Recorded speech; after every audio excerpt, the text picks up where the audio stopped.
बाबा वारिस शाह ने लिखा कि काफ कखां दियां कुलियां रैन खलियां, काफ कखां दियां कुलियां रैन खलियां, चूने कज वेलियां टैंदियां ने।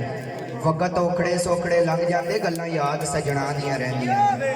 ते आ मौत नुमाणी जदों पाए फेरा, ओ मेहंदियां हत्थां उत्ते लगियां रहिंदियां ने। वारिस शाह मापे उदों याद आउण जदों सिर मुसीबतां पैंदियां ने। फिर शायद लिखदा कि तेनू भुल गईयां वफादारियां, तेनू भुल गईयां वफादारियां, करना अदब ते नाले ताबेदारियां। एक दिन याद आसन नी गल्लां सारियां, पर वेला बड़ा अजीब हो सी। और गली गली फिरना ते खुले वाल हो सन नी, झूठे यार जेड़े तेरे नाल हो सन। अंदरों मंदा ते सस्ता हाल हो सी, जदों खैर ना कोई झोली विच पासी, या फेर आदल तेनू गल आ सी। और तेरा सारा जमाना शरीक हो सी साडियां मेहनतां ते हिदमतगारियां दा, बेवफा साडियां वफादारियां दा, चंगा सिला दिता ही ताबेदारियां दा।